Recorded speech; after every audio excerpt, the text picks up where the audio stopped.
cette discussion, mais c'est aussi parce que j'ai passé le dimanche avec ma femme et quand c'est comme ça, tu vois, j'ai vraiment besoin de je perds déjà 10 points de QI, ça c'est sûr et après ça, tu vois,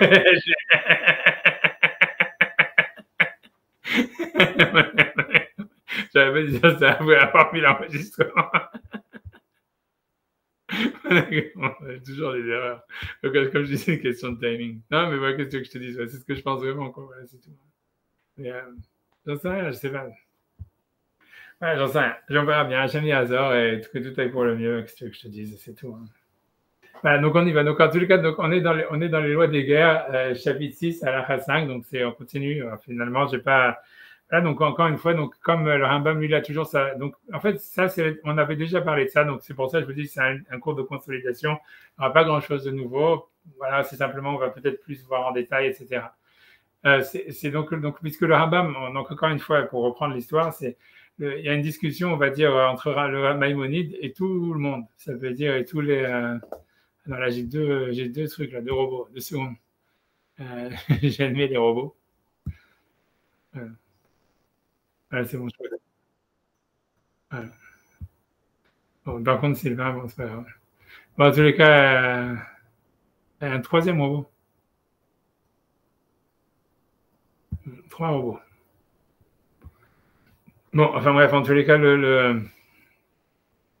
donc le Rambam, il discute sur tous les autres commentateurs, comme on avait déjà vu. Il discute aussi sur vraiment ce qui est marqué dans le Midrash. Ça veut dire sur le Sifri, sur tout ça, ça a très peu de sources à ce qu'il dit. Enfin voilà, on va voir un peu les sources, un peu de sources ici. Mais c'est-à-dire qu'en fait, lui, il pense qu'en fait, il faut demander la paix à tout le temps. Et avant de commencer la guerre, il faut demander la paix, quoi qu'il arrive, avant, et pas simplement a priori. On va voir, je veux dire, avant même une guerre, mais même avant chaque bataille, pratiquement. Il faut demander la paix avant pratiquement chaque bataille. Et comme lui l'avait dit, donc son histoire, c'est que si jamais l'ennemi il accepte les schémas des noirs, il devient plus ou moins intouchable. Et donc voilà, et voilà. Et donc après ça, il faut négocier quoi. Négocier en utilisant l'intimidation, mais peut-être pas. En tous les cas, on peut pas le tuer quoi. Tu vas peut-être lui bombarder ses villes, des choses comme ça, etc. Mais on peut pas le tuer. Donc voilà. Pour lui, donc pour Maïmonide, c'est ça l'idée. Et ça inclut Amalek, ça inclut les pays qui sont en Israël, etc. Et ça veut dire c'est contre la majorité des avis, contre a priori ce qui est marqué dans le Sifri, comme on avait déjà vu, contre Rashi, contre tout le monde pratiquement, qu'ils pensent qu'en fait, dans la conquête d'Israël, en tous les cas, et contre Amalek, il n'y a pas à demander la paix, etc.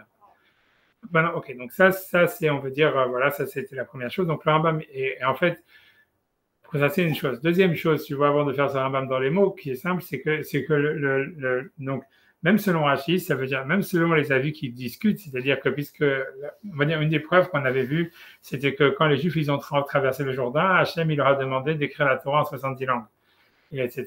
Donc, on a l'impression qu'il y avait cet appel, tu vois, à traduire la Torah à 70 langues quand on traverse le Jourdain, etc. On a l'impression, en fait, que c'était comme une sorte, tu vois, de possibilité de faire la paix. Et ça, en fait, donc, selon Rachid, selon tous ceux qui discutent sur le Rambam, ça veut dire, ils sont d'accord avec, ça veut dire, ils sont d'accord, ils disent oui, et c'est là où est-ce qu'on va commencer le Rambam, que le Rambam, il est basé sur un Talmud de Jérusalem et sur un Midrash. Ils disent oui, c'est sûr que Yoshua, en fait, il a demandé la paix avant d'entrer en Israël, et ça veut dire qu'il y avait une possibilité de faire la paix pour ceux qui voulaient accepter la paix, les 7 mitzvot ben Noach, etc., avant que les Juifs traversent le Jourdain. Mais et donc, c'est comme si on leur avait laissé un ultimatum de 30 jours, on va dire quelque chose comme ça. Et qu'une fois que les Goïms, s'ils n'acceptaient pas cet ultimatum, c'est-à-dire s'ils ne répondaient pas, une fois que les Juifs ont traversé le Jourdain, donc là, c'était la guerre. Et il n'y avait plus aucune possibilité ni de paix pour les habitants d'Israël qui étaient restés ou qui étaient, tu vois, ça veut dire qui n'avaient pas demandé la paix. À ce moment-là, c'était fini. Et on faisait la guerre, on les massacrait, quoi. C'est terminé. Voilà. Donc ça c'est l'avis de Rashi, on va dire, de tout le monde, sauf Maïmonide, puisque Maïmonide, il pense que, donc ici, il va citer ce Midrash en disant, oui, ils ont envoyé des émissaires en Israël après avoir traversé le Jourdain, avant de traverser le Jourdain, mais même si jamais, en fait, les Goïms avaient refusé la paix à ce moment-là, ils avaient à nouveau une possibilité à chaque fois, ça veut dire avant chaque bataille, avant chaque ville qui tombait, quoi, d'accepter la paix, quoi. Donc, donc c'est ça. Donc, c'est là-dedans qu'on rentre maintenant. Et donc, voilà. Et moi, je continue quand même mon introduction, bien que je ne sais pas si c'est intéressant ou pas. Mais c'est-à-dire que l'idée, c'est comme on avait déjà vu, la grande question qui est sur Maïmonide, c'est l'histoire des Givonim qu'on a déjà parlé. Donc, des types qui s'étaient déguisés et qui s'étaient fait passer pour être un peu plus lointains, pour demander la paix. Et la grosse question, c'est comment ça se fait que, selon Maïmonide, ils ont besoin de faire ça. Et ensuite, même, on voit que le peuple d'Israël, il voulait les tuer parce qu'ils les avaient trompés.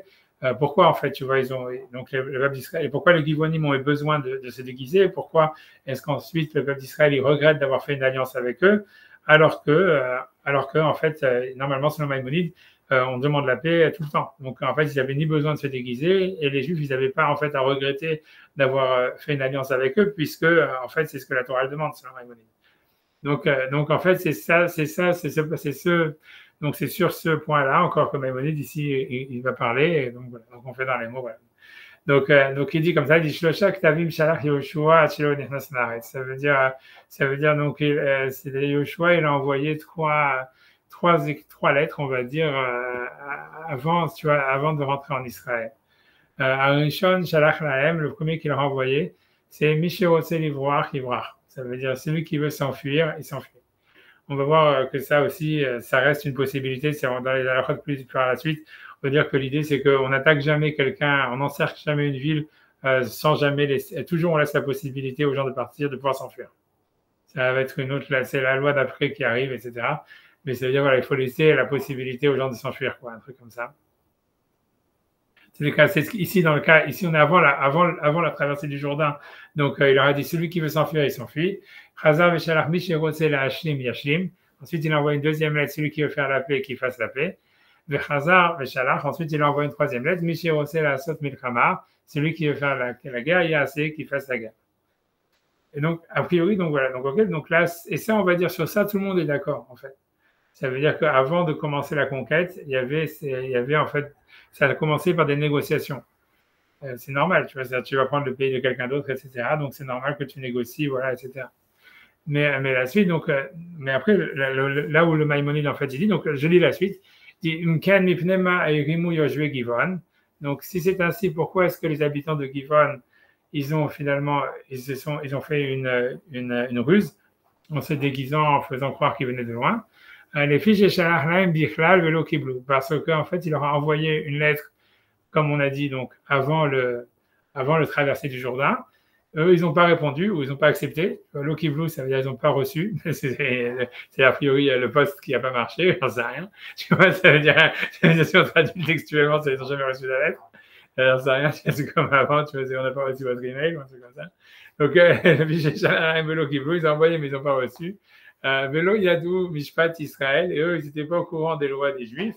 Vidimou chez Shouben Potrim Lahem le Shalom, et donc ils pensaient à la main s'ils ne vont pas vouloir faire la paix avec nous, parce qu'en fait, on nous avait envoyé une lettre, on ne l'a pas reçue, mais voilà, maintenant, ça y est, je sais pas, c'est comme avec les impôts, quoi, tu vois, je veux dire.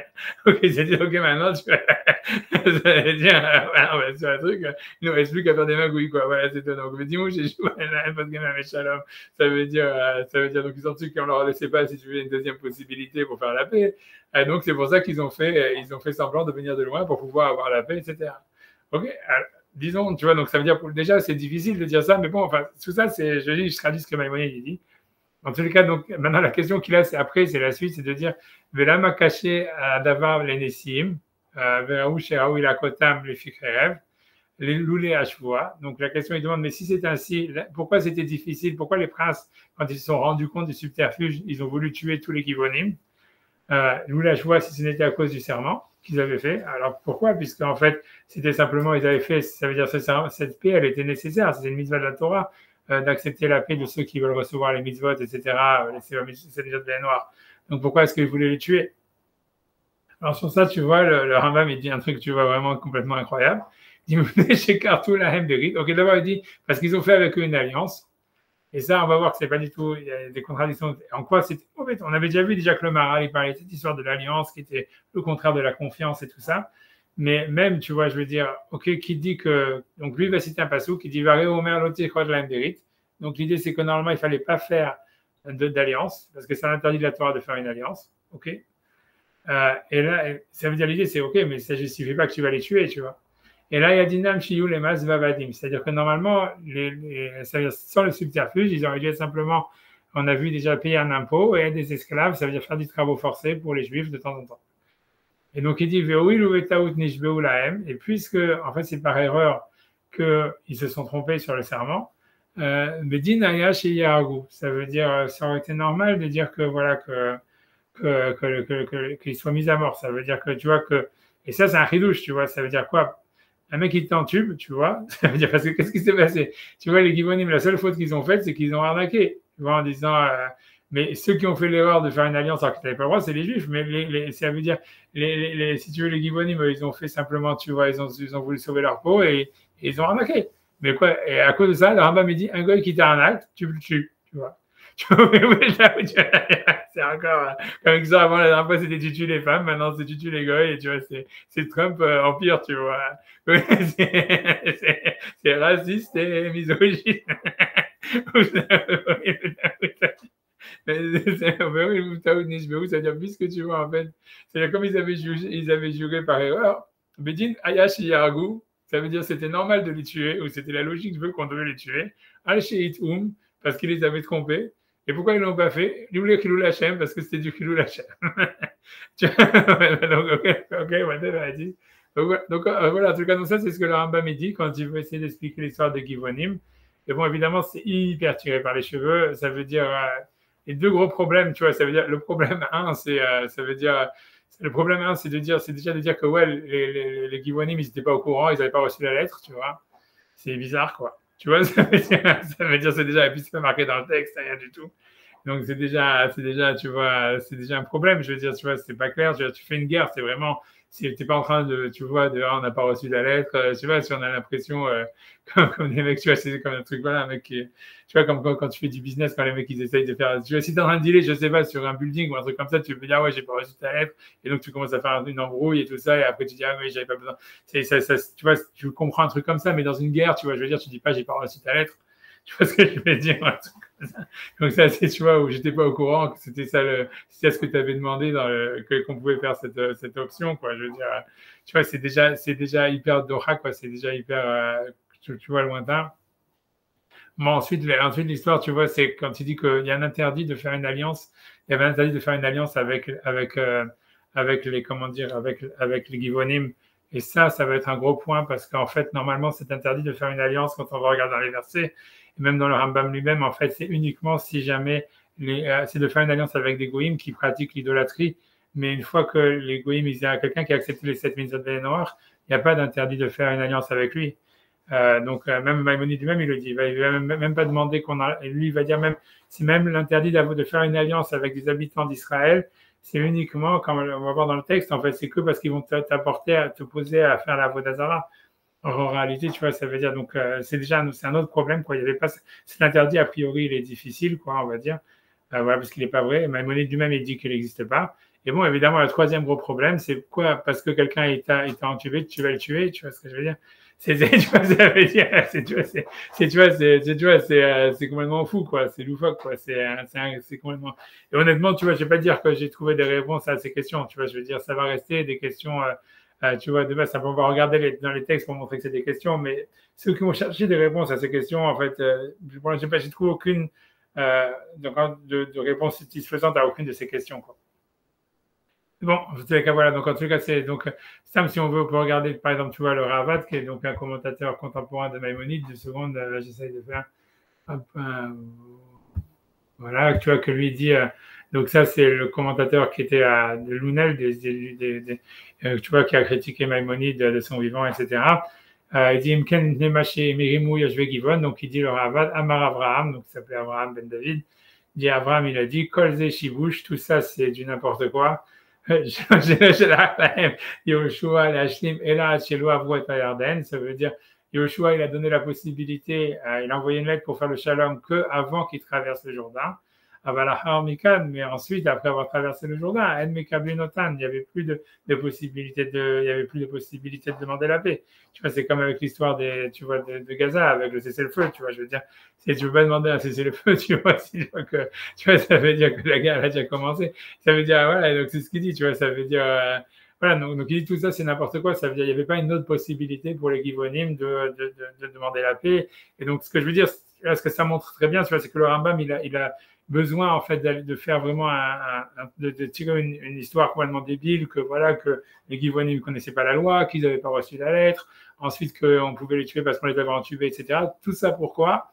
Pour justifier que non, à chaque fois, il y a la mitzvah d'envoyer, de demander la paix avant de commencer une bataille, tu vois.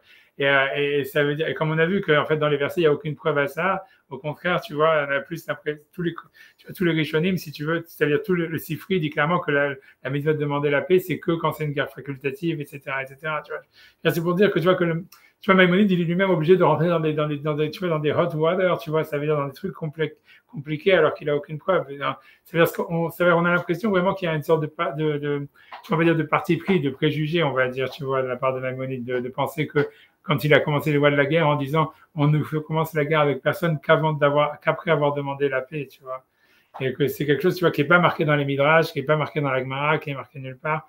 Et que tu vois qu'on a l'impression que le Rambam, il a sorti ça de son chapeau et tu te demandes, mais d'où est-ce qu'il a sorti ça, tu vois. C'est tout ce que je veux dire, tu vois, ça c'est la première chose. Mais bon, tu vois, ça veut dire, pour moi, c'est que lui, il pensait que dans la Torah, envoyer ça, ça veut dire, voilà, c'est clair que si on veut rétablir l'idée de Maïmonide, c'est que quand tu regardes la Torah, tu vois que la paix, ça reste quand même, tu vois, la valeur première, quoi, plus que la vérité, plus que tout, tu vois. Ça veut dire, on voit bien que, par exemple, tu vois que entre Yaakov et les frères, tu vois, entre Yaakov et Esav, entre Yosef et les frères, entre tout ça, ça veut dire, il n'y a pas de recherche, en fait, de vérité ou d'arriver même à un dialogue, etc.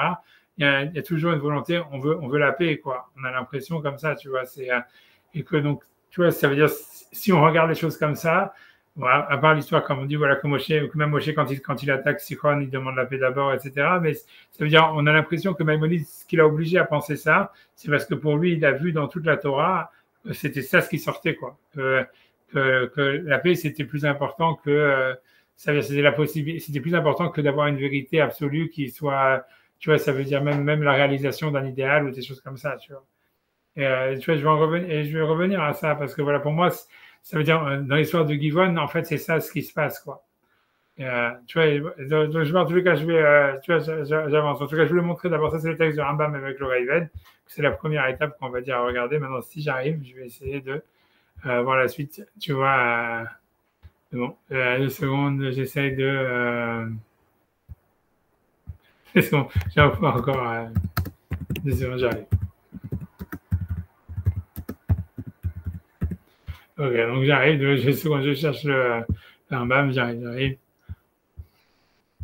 Donc, ok, donc en fait, je me suis dit, la première étape, c'est de regarder en fait les sources du Rambam. Donc, on va voir, il y a quelque chose d'étrange dans les sources du Rambam. Donc, la première source en fait du Rambam, c'est le Talmud de Jérusalem. Et donc, c'est la référence, de toute façon, elle est là-bas. Mais bon, on l'avait déjà vu même, mais tu vois, je veux le refaire et c'est, voilà. Mais, donc, j'y vais. Donc, Amar Rabbi Yoshua ben Levi, donc Rabbi Yoshua ben Levi, il dit, commence par un truc qui n'a rien à voir a priori. Il va y voir qui Yiftach, Mipene Echav, Vayeshev Beretz Tov, Zu Susita. Pour faire le truc, j'explique c'est quoi. Yiftach, c'était quelqu'un donc qui était le fils d'une prostituée. Et en fait, donc, ça veut dire ses frères, en fait, qui étaient légitimes, en fait, ils voulaient pas qu'il ait une part dans l'héritage parce que le père était très riche. Donc, en fait, ils l'avaient, ça veut dire, ils l'ont abuse, quoi. Ça veut dire, je sais pas comment dire, ils l'ont attaqué jusqu'à ce qu'il dégage de la ville et qu'il s'enfuit. Donc, il ne peut pas partager.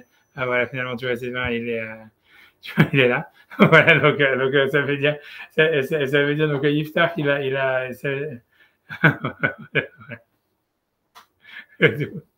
on est sur l'histoire de Yiftach. On est en train de commencer, on a eu le Yerushalmi qui parle de Yiftach.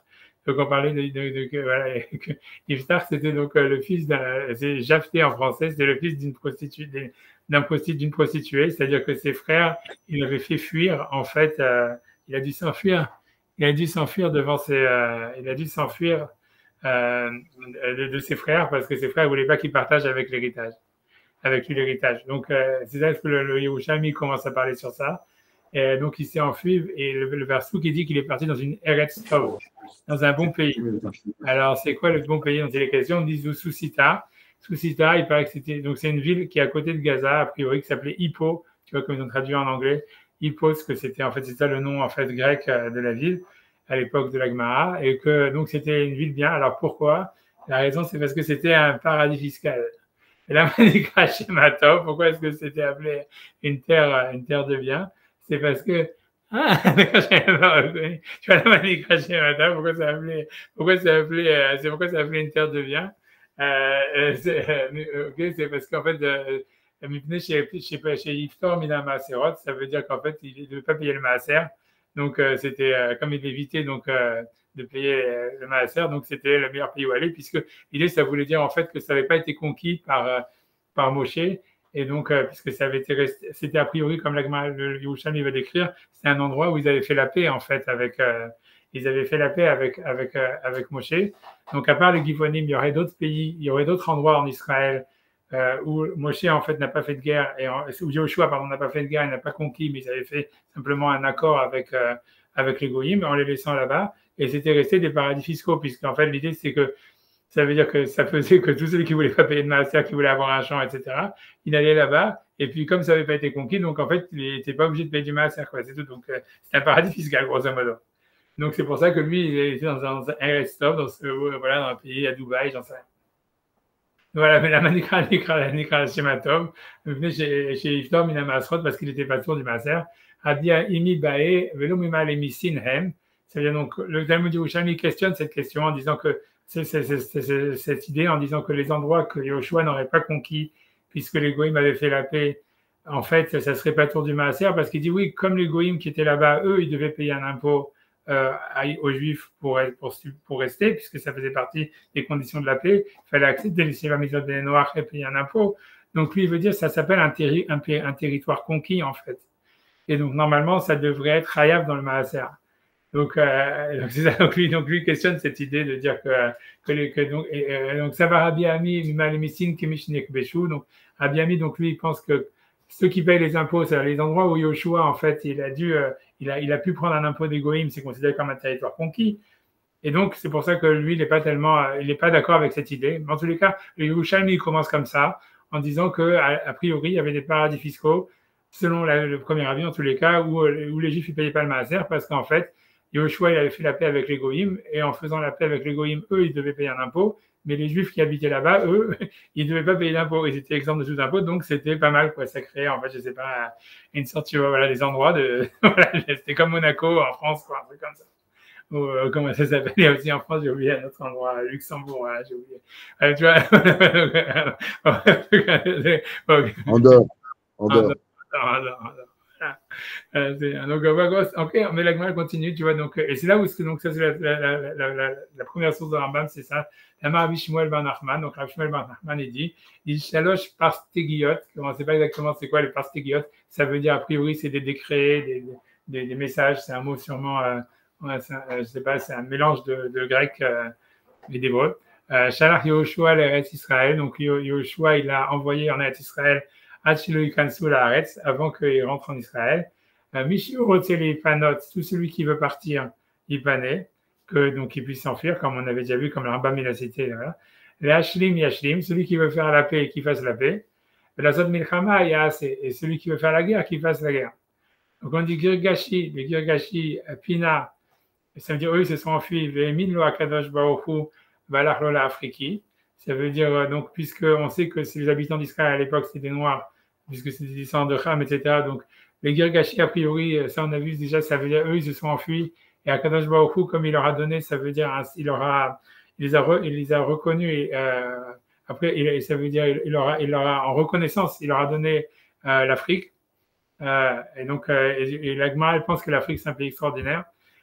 Puisque le passage qui dit Adbouiv la Etrem el Eretz K'artechem, ça veut dire que quand la Gemara elle dit je vais vous amener dans un pays qui est aussi bien que le vôtre en ce qui concerne les 10 tribus qui avaient décidé de partir d'Israël quand ils avaient été conquis par Nabucodonosor. En tous les cas, on dit c'est quoi la terre qui a le même niveau qu'Israël? C'est Afrique, c'est l'Afrique.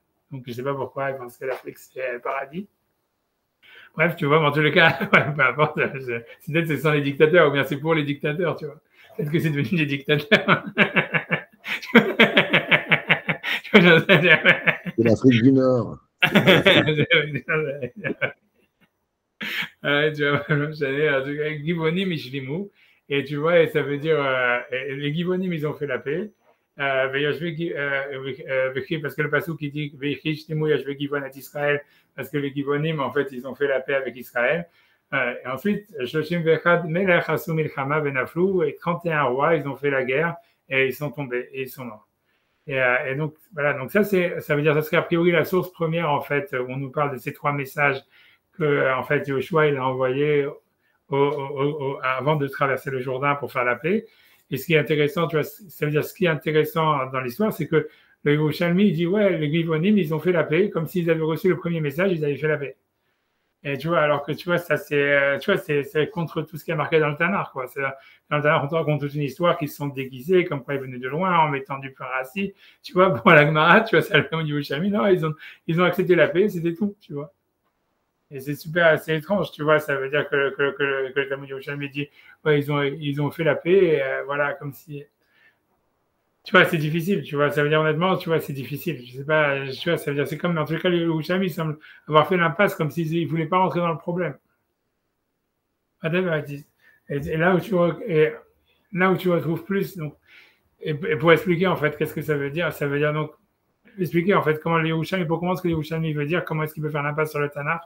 En fait, ça peut s'expliquer si tu regardes, parce que tu vois, le Midrash Rabbah, comme je vous dis, le Rashi dit que le Midrash Rabbah, c'est le Talmud Yerushalmi. Ça veut dire c'est une version du Talmud de Jérusalem qui est, on va dire, plus expliquée. Si tu veux, le Talmud de Jérusalem, c'est une œuvre mal finie, puisqu'en fait, ils ont arrêté à cause des pogroms au milieu donc, de l'écriture. Donc, c'est un truc qui était, c'est une œuvre non terminée. Mais en fait, dans le Midrash Rabbah, c'est quand les Juifs qui sont restés en Israël, malgré tout, et qui donc ils ont retravaillé, quoi. Donc ils ont fait le Midrash Rabbah. Donc au niveau des Haggadot, tu vois, c'est un des premiers rachis de la Torah. Il dit le Midrash Rabbah, c'est l'Haggadot de Yerushalmi. Donc en fait, si on regarde dans le Midrash Rabbah, ça explique un peu mieux qu'est-ce que ça voulait dire. Ça veut dire, mais on va voir que ça correspond pas en tout cas à ce que Maïmonide il a dit. Hein. Voilà, donc 2 secondes, je vais essayer de, hop. Voilà, donc, 1 seconde. Voilà, ça c'est le Midrash Rabbah. Et je vais essayer de ne pas faire de bêtises. Bon, 2 secondes. Ok, donc 2 secondes, je vais zoomer. Tu vois, donc le Midrash Rabbah, quand tu ramènes cette histoire-là, c'est peut-être un peu technique, mais je m'en fous, je le fais quand même. Et pas peur, j'ai quand même sauté plein de trucs, hein, mais ça veut dire, en tout cas, c'est dans le Midrash Rabbah, on dit Mikiyem à Paracha Azot, c'est Yoshua bin Nun. Ça veut dire quand on parle de la Paracha de la paix. Amar Bishmuel Bar Nachman, Masa Yoshua, Café Yoshua, donc c'est toujours le même auteur. Donc ça montre en fait que c'est le même avis, quoi, puisque Rav Shmuel Bar Nachman, c'est Rav Shmuel. Masa Yoshua, il y a Pores Diat Gama. Donc là, a priori, tout le monde avait un mot tout à l'heure bizarre, ils en ont un nouveau, mais a priori, l'un, Diat Gama, sûrement, c'est du grec, l'autre, c'était de l'hébreu mélangé à du latin. Ça veut dire la même chose, ça doit vouloir dire décret, des lettres, ou je sais pas quoi. Tu vois, je sais pas, dire Diat Gama, tu reconnais la racine Dia qui veut dire jour. Maintenant, Gamma, je pense que c'est plus ce que ça veut dire en latin, j'ai oublié, en grec, je sais plus ce que c'est. Bref, tu vois, malheureusement, il n'y a pas des intellos qui savent non, mais c'est tant mieux. Tu vois, tu voulais, je vais pas cliquer dessus, ça va. Mais quand le comme ça, il y a l'air que ça veut dire à chaque endroit. Parce que je pense que si on clique dessus, on peut avoir les références. Bon, je vais pas regarder. Quand comme ça, il y a l'air que à chaque fois qu'il allait faire une conquête, là, Katouf ba, Mishimevakesh elech yelech lo. Celui qui veut partir, qui s'en aille. Mishimevakesh asot shalom yaseh. Mishimevakesh asot milchama yaseh. Celui qui veut faire la guerre, qu'il la fasse. Ok, je finis le paragraphe. Maasa Girgashi, qu'a fait le Girgashi, alach ufanalo lifnehem. Ça veut dire donc, lui il est parti, il s'est enfui devant eux. Mais Nathan lo akadosh baruch hu eretz yafa ke'artso, il lui a donné un pays aussi beau que ce qu'il avait en Israël. Zoafriki, c'est l'Afrique.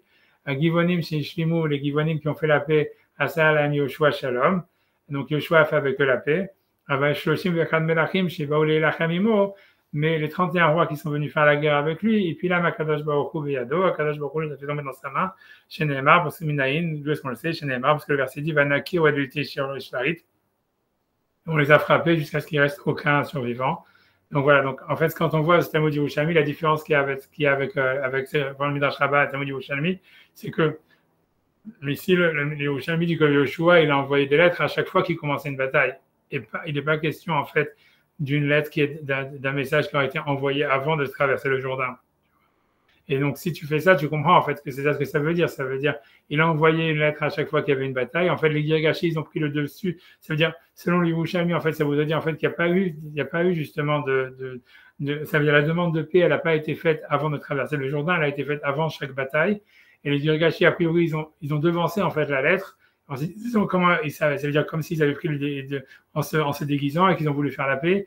Mais c'est eux qu'en fait, tu vois, qui ont demandé la paix avant même qu'on leur envoie en fait une proposition de paix, quoi. Mais ça veut dire cette manière, tu vois, et a priori, comme je vous dis, c'est le même auteur que dans les Yerushalmi. Et dans les Yerushalmi, ça veut dire si on le prend d'une manière textuelle, on ne comprend pas comment est-ce qu'il peut dire ah, les Girgachis, ils ont fait la paix, ils ont accepté la paix, ils ont fait la paix, alors qu'on voit bien que c'est décrit que non, en fait, ils ont dû faire un subterfuge.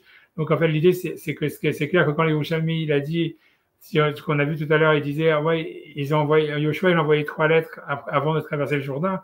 A priori, ça veut dire, c'est pas vraiment tu vois, à travers le Midrash, ça veut dire que avant de traverser le Jourdain, c'est l'Avdavka, c'est pas uniquement avant de traverser le Jourdain, c'est à chaque fois qu'il commençait une bataille. Et selon ça, si tu vois, le Yerushalmi, il fait sens, que l'Agmara qui dit qu'en fait, les Givonim, ils ont fait la paix directement, et c'est ce qu'il dit ici, tu vois, que les Givonim, qu'ils ont fait la paix directement. Et donc, pour moi, la vraie question, ça renforce encore une question sur Maïmonide, ça veut dire, si Maïmonide, comme on a vu que lui, il pensait en fait qu'il fallait demander la paix à chaque fois de commencer une bataille, donc, tu vois, ça veut dire ramène ce midrash, et voilà, et c'est terminé, tu vois. Il n'y avait pas d'histoire on a envoyé des lettres avant de traverser le Jourdain, mais ils l'ont pas reçu. Et après ça, tu vois, ils ont des machins, etc., blablabla. Et tu vois, de monter tout un match. Est-ce que ça, c'est une invention complète, tu vois? Ça veut dire, ce que tu dis, faut comment tu as dans la tête de Maïmonide que quand Maïmonide, son but, c'était à chaque fois de répéter ce qui est marqué dans la Torah. Il dit, je rajoute rien par rapport à ce qui est marqué dans la Torah, tu vois. Donc, ça veut dire donc, tu vois, ça veut dire, même dans la Torah chez Baal Pé, donc ça veut dire, lui, tant qu'il peut, tu vois, ne rien dire qui n'est pas sourcé, en fait, sa méthode, elle est de pas le faire, tu vois. Donc, ça veut dire, pour moi, je suis super étonné déjà de ça. Ça veut dire, à partir du moment où tu as un midrash, tu vois, un midrash Rava, etc., qui dit clairement que la demande de paix, elle était avant chaque bataille, et que c'est ça ce que Maïmonide lui-même, il pensait dans sa tête, qu'on commence pas une bataille avant de demander la paix. Alors, pourquoi tu commences à ramener cet Talmud Yerushalmi qui dit qu'ils avaient envoyé des lettres avant de partir, mais qu'après ça, ils n'ont pas reçu la lettre, et que ça, c'est une invention totale, tu vois, c'est-à-dire, ça veut dire, c'est une question, tu vois, je sais pas exactement, tu vois, pourquoi, tu vois, qu'est-ce qu'il veut, tu vois, comme si on a l'impression que lui, il voulait absolument qu'à part la demande de paix qu'il y a eu avant chaque bataille, il y avait une demande de paix avant de traverser le Jourdain, tu vois.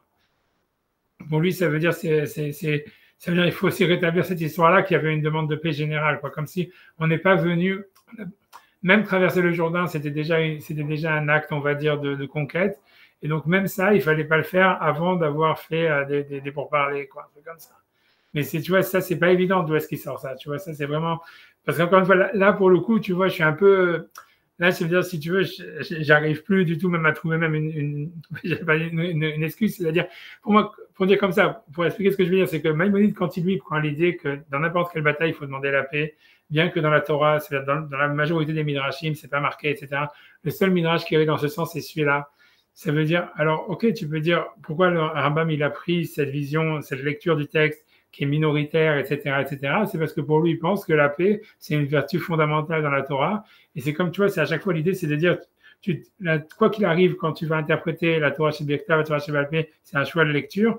En fait, ce qui va guider ton choix de lecture, c'est quoi la vision générale qu'on doit avoir de la Torah, quoi. Ça veut dire, tu peux choisir ce midrash ou ce midrash. Quand tu vas choisir la halakha, c'est de te dire, est-ce que tu vois, est-ce que c'est cet avis, cette source qui va être prépondérante ou pas, tu vois? C'est-à-dire, tu choisis quelle source à laquelle tu vas donner, donner une légitimité halarchique. Et ce qui va te permettre de prendre cette décision, en fait, c'est la vision globale que tu as de la lecture de la Torah.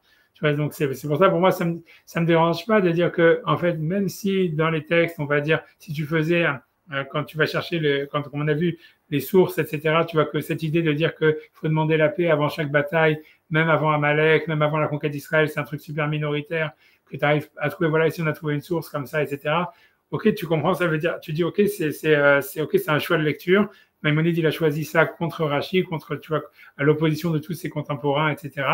Mais c'est parce qu'il a vu que dans la Torah, le shalom, c'était quelque chose qui était plus important que la vérité, on va dire, plus important que d'avoir, si tu veux, un pouvoir absolu sur un terrain ou quoi que ce soit. Mais ça veut dire, ça veut dire, ok, ça, si tu veux, ça, on comprend, mais une fois, pour moi, l'idée, c'est qu'une fois qu'il a fait ce choix de lecture, c'est pourquoi est-ce qu'il veut garder en même temps, ça veut dire l'idée de dire, ah, à part le fait de demander la paix à chaque fois qu'ils commençaient une bataille, avant de traverser le Jourdain, ils ont aussi envoyé des messages de paix. Et alors, pourquoi les Givonim, ils n'ont pas accepté? Alors là, il est obligé d'inventer un truc complètement loufoque, ils n'avaient pas reçu la lettre, tu vois. Et tu vois, tu vois, c'est là où, tu vois, tu vois, c'est ce que je veux dire, tu vois, c'est là où ça se pose la question, tu vois, tu vois, ça veut dire, comme si, tu vois, Maïmonide, ça, d'où est-ce qu'il a vu ça, tu vois, c'est-à-dire, d'où est-ce qu'il a vu ça? Ouais, est-ce que, tu vois, ça veut dire, si tu veux relier avec ça, peut-être avec Abraham, qu'on lui a promis la terre et qu'il veut pas manger, tu vois, c'est ça la dispute qui est entre les bergers d'Abraham et de Lot, que il dit même si on nous promet la terre, on va pas la prendre de force, etc. Un truc comme ça, tu vois, je sais pas, c'est étrange, tu vois, ça veut dire ce question, en tous les cas, c'est que Maïmonide, il a comme il a une idée, tu vois, ça veut dire comme quoi il a pris un parti pris, à part le fait de dire que la paix, ça doit être une condition avant la guerre, ça veut dire ça veut dire quelque chose qui doit être nécessaire, même contre Amalek, même contre ce que tu veux. Okay, on peut comprendre ça. Mais ce qu'il dit, il a pris ça même tu rentres pas, c'est même si tu as une mitzvah de conquérir la terre d'Israël, par exemple ici, et que c'est une terre promise, etc., tu rentres, tu traverses pas le Jourdain, c'est-à-dire tu montres même pas, tu fais même pas une action, on va dire, voilà, là où tu fais que traverser le Jourdain, c'est pas une bataille, c'est rien, tu vois, tu pourrais dire, ok, ça veut dire sans avoir commencé des pourparlers de paix, sans avoir demandé d'abord déclarer tes intentions, demander, tu vois, ça veut dire essayer de faire, tu vois, tu vois, ça veut dire d'avoir une sorte de dialogue avec la population qui se trouve à ce moment-là, tu vois. Et ouais, j'en sais rien. Tu vois, ouais, tu vois, je sais pas. Tu te demandes d'où est-ce qu'il a sorti ça, tu vois. Tu vois, et ça veut dire, c'est vrai que ça a une grosse implication. C'est-à-dire, si on réfléchit, ça a une grosse implication par rapport à l'histoire moderne. Ça voudrait dire, tu vois, ça veut dire, est-ce que les Juifs, ils avaient une fois que la déclaration de l'État d'Israël, si tu veux, le jour même de la déclaration d'indépendance, il y a tous les voisins, si tu veux, qui sont venus envahir, si tu veux, ou tenter d'envahir. Tu vois, c'est selon Maïmonide, c'est un truc, tu vois, ça veut dire, les Juifs, ils n'auraient pas dû accepter l'indépendance de l'État sans avoir déjà, tu vois, avoir une sorte de, tu vois, si tu veux, de tractation quelconque avec les pays autour, tu vois. Ça veut dire, tu vois, en fait, au fond, tu vois, on peut que lui donner raison. C'est-à-dire, dans l'idée, ça veut dire, tu peux pas t'installer dans un pays si jamais l'Égypte c'est-à-dire même les populations qui sont à l'intérieur, ils te reconnaissent pas, quoi. On a l'impression, tu vois, c'est-à-dire que commencer un dialogue, c'était déjà au moins demander une reconnaissance. Après, tu peux faire la guerre si tu veux, mais déjà une reconnaissance, tu vois. Alors que ce qui s'est passé en 48, c'est une guerre qui est parce qu'on reconnaît même pas, tu vois. Et selon Maïmonide, ça c'était une erreur, tu vois. Ça veut dire, je veux dire, je vais pas écrire l'histoire une deuxième fois, mais ça veut dire, c'est vrai au fond que qu'à ce moment-là, il aurait fallu, mais encore une fois, tu vois, ça veut dire, tu vois, c'est facile d'être un prophète après coup, mais c'est-à-dire que à ce moment-là, avant même la création de l'État, s'il y avait eu en fait des dialogues à ce moment-là, quelle que soit, tu vois, l'idée, tu vois, quelle qu'aurait été l'issue, même si une issue c'était la guerre, une issue c'était ça, au moins il y aurait la reconnaissance et il y aurait la reconnaissance d'une entité, quoi. Je, tu vas dire quelque chose? Golda Meir, elle a eu des pourparlers avec le roi Abdallah de Jordanie, qui était plutôt pour une reconnaissance du sionisme, etc. Pour un dialogue, en tout cas. Je dis pas, bon, il a été assassiné après. Il y a eu quand même. Ouais, Il aurait pu avoir un autre. Il aurait pu émerger, on va dire, peut-être un autre courant, on va dire, que celui du refus absolu, comme ça, et des Palestiniens en Malécite. Oui, c'était possible, quoi. Le mufti, il y avait peut-être une tendance qui aurait pris le dessus sur le mufti de Jérusalem, quoi. Mais en fait, voilà. Donc, il y a eu des tentatives de dialogue quand même. On peut pas dire que c'est parti, qu'il y avait quand même une méconnaissance absolue, je pense, hein. Bon, je suis pas un grand spécialiste, moi, de l'histoire du sionisme, mais je sais qu'il y a eu quand même un certain dialogue. En tout cas, elle a même eu une aventure avec un arabe, je crois. Enfin bon, c'était quand même ouais. Elle a une histoire d'amour, ma vache, avec un. Réellement, c'est vrai ça. Je ne connais plus les détails exacts, mais enfin bon, elle a discuté, elle a discuté avec ce Abdallah, avec d'autres. Bon, il y aurait pu avoir peut-être quelque chose, hein, je ne sais pas. Mais Israël C'est compliqué. n'a pas annexé tout le territoire. Israël n'a pas accepté. Au départ, elle a accepté les frontières telles qu'elles avaient été définies par l'ONU. Après, Oui, mais c'est c'est les la pays guerre. autour. Oui, je pense qu'il y a quelque chose, c'est comme tu dis, mais c'est sûr, mais ça veut dire, il y avait pas eu, on a l'impression, en fait, c'est sûr que ce qui a manqué, c'est des négociations avec les pays. Ça veut dire l'ONU, il a pris, ça veut dire, ils ont voté, tu vois, ça veut dire la décision de la création de l'État d'Israël, etc. Très bien. Mais voilà, mais ce qui a manqué, ce qui aurait dû avoir avant, ça veut dire, ça aurait Il y a eu sûrement. la fameuse commission Peel, si tu veux. Voilà, il y a eu quand même des consultations avant la déclaration, avant le vote de l'ONU. Il y a eu voilà, c'est le rapport de la commission Peel, hein, qui a été voir les uns et les autres. Donc les Juifs ont dit OK, et les Arabes, voilà, ils ont dit non, ils voulaient rien savoir. Enfin bon, c'était même pas concevable. Enfin, je veux dire, la notion même de dialogue, elle était vraiment Ah non, c'est ça. Mais pas, pas entendable. non, non, je comprends. Hein, ça veut dire, non, ça veut dire, ouais, j'ai rien rajouté. Ouais, c'est sûr. Tu vois, c'est pour ça, mais enfin bref, j'en sais rien. En tout cas, on voit qu'en tout cas, Yoshua, tu vois, le Rambam, lui, il voit ça comme un truc, encore une fois, et c'est un choix de lecture du Rambam, ça, ce que je voulais montrer. C'est-à-dire, un autre point, ça veut dire, c'est un choix de lecture que pour lui, c'était pas concevable. Qui est la guerre? C'était une guerre de conquête, oui.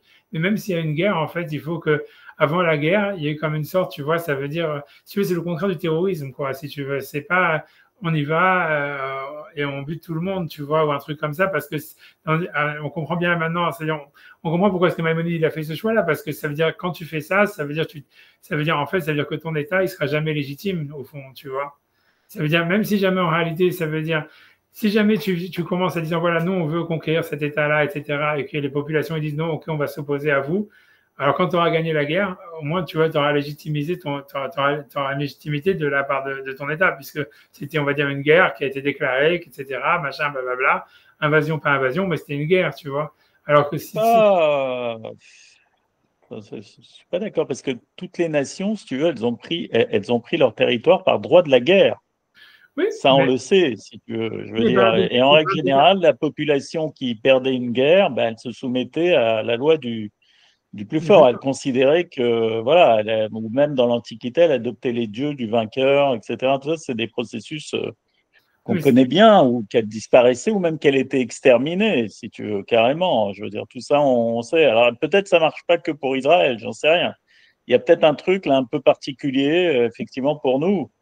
Mais on n'a jamais vu, on n'a jamais vu une nation qui s'installe comme ça, enfin, qui va conquérir un pays, demander a priori la paix comme ça. Je ne connais pas cette. Enfin, le processus qui est décrit ici, c'est un peu unique à mon sens. Je sais pas, peut-être, je sais pas, c'est sûrement raison, mais on a l'impression en fait que ça aurait légitimité. C'est sûr qu'en fait, quand tu regardes l'histoire d'Israël actuelle, tu comprends que ça aurait légitimé.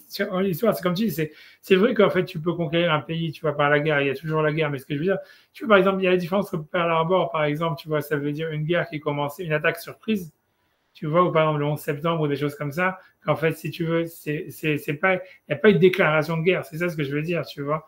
Ça veut dire même si On jamais. est d'accord, mais sauf que dans le cas de Pearl Harbor, c'était pas une guerre de conquête, si tu veux. Ouais, C'est pas mais les Japonais, ils ont jamais eu l'intention, je pense, de vouloir avaler les États-Unis. C'est pas, tu vois, ils ouais, voulaient régner, je pense, sur l'Asie, tout ça. Ils n'avaient pas vraiment c'était pas vraiment le droit de conquête. je sais, Je mais sais bon, pas, c'est bizarre. C'est une mais, histoire quand même. non, mais ce que je veux dire, c'est ça, Bon, c'est la si tu veux, déclaration. les seuls à qui on fait le reproche, c'est le premier rachis de la Torah, le seul à qui on fait le reproche de prendre, de prendre le pays comme ça, comme tout le monde l'a pris, si tu veux, comme toutes les nations, elles ont pris leur pays comme ça, toutes par la conquête, c'est aux Juifs, on leur dit vous êtes des voleurs, etc. Tout ça pour nous faire dire que finalement, oui, peut-être qu'on n'a peut-être pas assez sorti la Torah pour dire bah, on revient ici parce qu'en fait c'est marqué là et qu'il faut qu'on prenne la terre, quoi. Peut-être que ça aurait, s'il y avait eu peut-être un dialogue religieux directement avec les musulmans, et peut-être si on avait placé le dialogue à ce niveau-là avec les populations autochtones, etc., et c'est un courant peut-être qui existe au sein de l'islam, Et de dire, bah, c'est marqué dans le Coran aussi, c'est la terre des enfants d'Israël, on revient sur notre terre, etc. Peut-être que on aurait pu présenter un dialogue, mais c'est certain que, je ne sais pas, peut-être qu'ils attendent autre chose de nous, j'en sais rien, hein, c'est vraiment des supputations.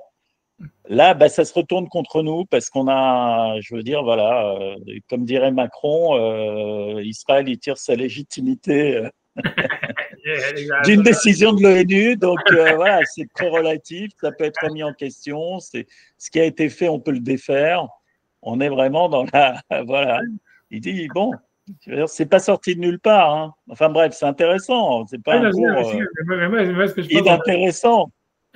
Non, mais ce que je veux dire, moi, ce que je pense, tu vois, c'est ce que Mamadou dit. Encore une fois, ce que je veux dire, la guerre, dans l'histoire du Yoshua, c'était la mitzvah de faire la guerre, donc il allait avoir la guerre. C'était pas la question, ça allait être une conquête, mais il y a une conquête, en fait, il y a une déclaration de guerre, ça veut dire, il y a une reconnaissance, si tu veux. Quand Israël, dans cette histoire-là, à mon avis, de Yoshua, d'envoyer des émissaires avant de rentrer en Israël, quoi qu'il arrive, l'idée, c'est de reconnaître son ennemi aussi, tu vois. Ça veut dire, par le fait même que vous vous préparez à la guerre, et nous, on se prépare à la guerre, en fait, c'est une reconnaissance, tu vois. Après, qui gagne, c'est notre histoire. Et c'est sûr que celui qui va garder le pays, c'est celui qui a gagné. Mais n'empêche, si tu veux, à mon avis, ce que ça s'oppose à, c'est en fait, tu vois, parce que, à mon avis, moi, je connais pas bien l'histoire d'Israël moderne ni rien. Mais je veux pas commencer à rentrer dans un truc polémique et c'est pas du tout le truc. Mais c'est a priori, ce qu'on a l'impression, en tout cas, comment est-ce que les goïms, ils voient la création de l'État d'Israël, clairement. Pour eux, il y a des juifs qui ont fait des attentats terroristes sur le mandat anglais, britannique, etc., qui ont forcé la main, qui ont fait de la pression, etc., et qui ont fait donc, en fait, que cette décision, il y a eu la décision de l'ONU, compagnie, parce que bon, c'était vraiment pris par, voilà, il y avait un consensus, etc., mais n'empêche que il n'y a jamais eu de reconnaissance. En fait, comme il n'y a jamais eu de dialogue, en fait, il n'y a jamais eu de reconnaissance de l'habitant qui était en Israël, tu vois. Donc, ça veut dire, si tu veux, il n'y a jamais eu de déclaration de guerre, en fait, entre Israël et les Palestiniens, si tu veux, les habitants, mais même pas une question de déclaration de guerre, une question de, tu vois, de tractation, de qu'est-ce que vous voulez, tu vois. Et ça veut dire, est-ce que vous voulez vous enfuir, vous voulez pas vous enfuir, vous voulez rester, vous voulez pas rester. Ça veut dire, il n'y a pas eu de négociation, il n'y a rien eu. Donc, ça fait qu'en fait, ok, donc maintenant, tu vois, il y a peut-être eu, comme je dis, c'est comme ça que les goïms le voient, tu vois ce que je veux dire. C'est comme ça que les goïms le voient. Ça veut dire, l'idée, c'est que, tu vois, quel qu'aurait été, tu vois, ça veut dire, s'il y avait la déclaration de l'État d'Israël et que le jour même de la déclaration de l'État d'Israël, il y a tous les voisins qui attaquent Israël, mais dans le sens où, tu vois, où avant ça, il y a eu des tractations. Ça veut dire, même si c'est en disant, OK, on va créer cet État et vous allez nous attaquer le lendemain, très bien, mais si on gagne la guerre, OK, ça veut dire on aura gagné la guerre. Tu vois, ça aurait été différent que jusqu'à maintenant, si tu veux, malgré toutes les victoires, si tu veux, il y a plein d'États arabes qui ne reconnaissent pas l'État d'Israël, quoi. Et ça fait quoi? Donc, ça fait que la légitimité, elle n'est pas acceptée, tu vois. C'est-à-dire, à mon avis, c'est ça ce que ça veut dire, tu vois. Ça veut dire, voilà, c'est tout, tu vois. C'est pas la question. Ce que je veux dire, c'est que ça ne remet pas en question le droit de la guerre, le droit de prendre, on va dire, un territoire par la guerre. Mais c'est surtout que si la guerre n'a pas été déclarée d'une manière, on va dire, il n'y a pas eu de négociation, il n'y a même pas eu de négociation, il n'y a pas eu de dialogue avec les belligérants, il n'y a pas de reconnaissance, si tu veux, d'avoir un ennemi et d'avoir si tu veux, un truc. Tu vois, c'est ça le gros problème des Palestiniens, c'est que voilà, c'est si jamais tu crées un État palestinien et que le lendemain, Israël déclare la guerre à l'État palestinien, au moins, tu vois, tu sais que tu fais la guerre avec l'État palestinien. Tu vois, alors que là, ça veut dire, tu vois, tu fais la guerre contre quoi? Qu'on ne sait même pas si c'est une guerre ou pas une guerre. Tu vois, c'est contre un fantôme, tu vois ce que je veux dire. Donc, tu vas toujours être toi le beau, tu vois, ça veut dire, puisque en face, tu n'as pas un État qui t'attaque. Tu vois, donc ce que je veux dire, tu vois, mais c'est vrai, je veux dire, tu vois, je mets à la place d'un goy, tu vois ce que je veux dire. Et ça, c'est tout. Si tu te bats contre une organisation terroriste, mais comment t'en es arrivé là? T'en es arrivé là parce qu'en fait, si tu veux, avant, il n'y a pas eu de discussion avec, si tu veux, avec la population, quelle qu'elle soit, tu vois. Mais c'est ça, ça vient du fait que ce soit les Anglais qui, en fait, partout où les Anglais ont quitté, ont laissé la place, ils ont laissé la guerre. Ouais, c'est ce que en Inde, moi, les Anglais, ils avaient une théorie, c'est t'es dans l'Empire, tout va bien, t'es plus dans l'Empire, démerdez-vous, et je fais tout pour que ça marche pas. Comme l'Inde et le Pakistan, et comme partout où ils sont partis, ils ont laissé une situation catastrophique et des guerres. Et donc là c'est les Anglais, parce qu'en fait, je pense que Ben Gurion et tout ça, ils pensaient jamais avoir un véritable État, ils pensaient avoir un petit bout de l'Angleterre, enfin un petit bout d'un truc qui était gardé par les Anglais globalement. C'était et comme d'habitude, être sous un empire, machin, qui les protège et tout. Et en fait, ils ont été complètement surpris, même par le fait qu'ils se retrouvent aux manettes. C'est pour ça qu'il n'y a pas eu tout le process dont tu parles. Je crois qu'ils s'y attendaient pas, ils pensaient pas. C'est clair que les Anglais, ils ont cherché à comment les Anglais, ils ont tout fait pour que ce soit la guerre. Ils voulaient que ils ont saboté. C'est clair, c'est clair. Mais bon, je veux dire, je vais avancer de toute façon 5 pour dire ça, c'est le sujet. Mais j'avance, je sais pas si ça va être dit d'après. 5 pour dire qu'en fait. On a compris le principe. Voilà, c'est ça, c'est tout. Tu vois, ce que je veux dire, c'est qu'on voit quand Maïmonide, ce que je veux dire, c'est que ce qui est intéressant, c'est que c'est un choix de lecture de Maïmonide. Tu vois qu'il oblige en fait surtout, tu vois, moi au niveau technique, parce que c'est ça ce qui m'intéresse, tu vois, je suis pas en train de faire de la politique, tu vois, c'est que c'est un choix de lecture de Maïmonide qui l'oblige, si tu veux, à faire tu vois, ça veut dire une sorte de contorsion très bizarre pour expliquer les textes, etc., être innovateur, etc., d'une manière un peu faible, tu vois, c'est-à-dire en disant ils n'ont pas reçu la lettre, tu vois, mais ça veut dire, alors que rien ne l'oblige à le faire, ce que je veux dire, c'est surtout ça ce que je veux dire, tu vois, ça veut dire, il aurait pu très bien prendre ce Midrash Rabbah et dire voilà, en fait, non, il y avait une demande de paix avant chaque bataille et jamais eu de demande de paix avant, et puis c'est tout, tu vois. Et ça allait dans son sens et c'était terminé. Et voilà, c'est tout, tu vois, c'est ce que je veux dire. Et même le Yerushalmi, on peut l'expliquer comme ça parce que les Yerushalmi dit, ouais, les Givonim, ils ont fait la paix. Donc, ça veut dire, on a l'impression qu'ils ont accepté la paix depuis le début, tu vois. Donc, ça veut dire, c'est que, en fait, quand le Yerushalmi l'a dit au début, c'était avant de traverser le Jourdain, tu peux dire, en fait, non, oui, c'était avant de traverser le Jourdain, mais en fait, ça veut dire chaque ville, tu vois. Donc, et ça aurait été une lecture plus simple dans le Yerushalmi en le calquant par rapport au Midrash Rabbah. Et ça veut dire, si moi j'avais été Maïmonide, c'est ce que j'aurais fait, tu vois ce que je veux dire. C'est tout ce que je veux dire. Et donc, tu vois, donc c'est-à-dire que pour lui, il y avait un enjeu, en fait, à dire, en fait, si tu vois, que si tu veux, qu'ils ont demandé, il y avait une demande de paix avant ça, avant même de traverser le Jourdain. Il y a eu un dialogue avec la population, les habitants, en tant qu'un dialogue, même s'il était, on va dire, véhément, et même ça veut dire une attaque, ça veut dire, comment dire, conflictuel, mais une menace d'attaque, une menace de guerre, vous pouvez vous enfuir, vous pouvez faire la paix, tout ça, etc. Mais ça veut dire qu'il y a eu un dialogue. Pour lui, il y avait l'idée de dire que tu ne traverses pas, tu rentres pas dans un territoire sans avoir dialogué avec ceux avec qui tu vas te battre, tu vois. Et ça, je comprends, en fait. L'histoire, elle semble comprendre son point. Tu dirais que les populations palestiniennes, autochtones ou ce que tu veux, elles souffriraient quand même d'un complexe de ne pas avoir été reconnues, on va dire, comme un peuple, quoi. Quelque part, d'être considéré comme de ne pas être reconnu, quoi, tout simplement. Ouais, même surtout, je veux dire que c'est plus loin que ça, parce que tu vois, j'ai pas ce que à côté, je me dis, quand même, parce que donc, je veux d'abord, parce que moi, j'ai parlé plus que ça, c'est plus intéressant l'histoire des Givonim. Ce que je veux dire, tu vois, mais d'abord, je veux passer sur le deuxième point. Après ça, je vais passer sur le troisième point que j'avais parlé sur l'histoire de l'alliance, tu vois, avec que en fait, Maïmonide dit, alors pourquoi est-ce que en fait, donc il dit puisqu'il faut faire la paix, et donc après avoir inventé son histoire des Givonim qui ont fait, qui n'avaient pas reçu la lettre, qui ont dû se déguiser à cause de ça, etc. Donc la question, c'est qu'il dit, mais pourquoi après ils ont voulu les tuer puisqu'il fallait demander la paix et ils ont accepté la paix.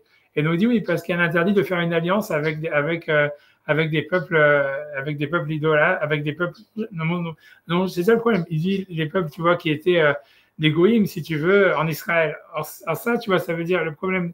Si tu veux, je vais dire simplement, c'était, tu vois, la question de Narmani. Je vais essayer d'aller vite sur ça, mais ça veut dire, ça fait pas une seconde. Voilà, donc ça c'est, on va dire, ça c'est Narmani, tu vois, donc voilà. Narmani il pose, ça c'est sur justement l'interdit donc ça c'est le passage de la Torah qui parle de l'interdit de faire une alliance avec les goïms. Donc je vais essayer de je vais simplement dire, je vais regarder si tu veux. Je vais dire d'abord Nachmanide, tu vois ici. Donc Nachmanide dans le commentaire sur la Torah, quand il parle sur l'histoire de la paix, donc c'est toujours le même passage qui parle de demander la paix, où tout le monde interprète que ça parle des guerres de conquête à l'extérieur d'Israël, mais pas des guerres d'Israël, contrairement à Maïmonide. En tout cas, aussi Nachmanide il cite le Rambam, il dit Verabi Moshe Katav, chez Kvidou Alehem, ça veut dire que la raison pour laquelle en fait les Juifs ils ont voulu tuer les Givonim, mais chez Kartoulaim Berit, parce qu'ils ont fait avec eux une alliance. Varéo Omer, et le verset dit Lot Yichot Lahem Velohem Berit. Et il y a un verset dans Shemot qui dit je ne dois pas faire d'alliance avec eux, avec leur Dieu. Il dit Venon Ahon Benai, ce n'est pas vrai à mes yeux, car Givonim Bevada et Kiblu Alehem Sheolavod Avodazara, puisque les Givonim ils avaient eux-mêmes reçu l'interdit donc de ne pas faire la Vodazara. Comme ils disent Baou Avadecha, les Shem Hashem Elokecha, ça veut dire tes esclaves sont venus au nom d'Hachem ton Dieu. Et donc, ça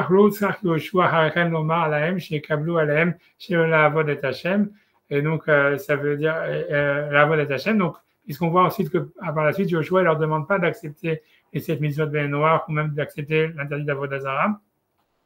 puisqu'en fait, ça veut dire, on voit bien ça veut dire qu'ils avaient accepté les 7 mitzvot ben noirs, en tout cas qu'ils avaient accepté de ne pas faire la Avodah Zarah. Et donc l'idée, c'est que quand tu regardes les interdits de créer une alliance avec des non-juifs en Israël, c'est uniquement parce qu'ils pratiquent l'idolâtrie. Elle dit Kevan Sheken Mutarim Hayu Bevrit Haou, Kmoshayu Mutarim Bishivat Haaretz. Ça veut dire que pour lui, c'est une fois que, si toi tu dis en fait, et on voit, ça veut dire que pour une raison ou pour une autre, tu penses que les goïms qui ont accepté les 7 mitzvot ben noirs ou de ne pas accepter la Avodah Zarah, ils peuvent rester en Israël. Tu ne veux pas dire par la suite, contrairement à ce que Maïmonide veut dire, il y aurait un interdit d'avoir une alliance avec eux. Ça veut dire que pour lui, ça veut dire l'idée, c'est-à-dire que l'interdit de faire une alliance avec des goïms, c'est uniquement s'ils pratiquent la Avodah Zarah. Et comme le verset dit là-bas, le verset là-bas il dit en fait, parce qu'ils vont te faire pratiquer la Avodah Zarah, mais une fois qu'eux ils ont abandonné la Avodah Zarah, il n'y a plus d'interdit de faire une alliance avec eux.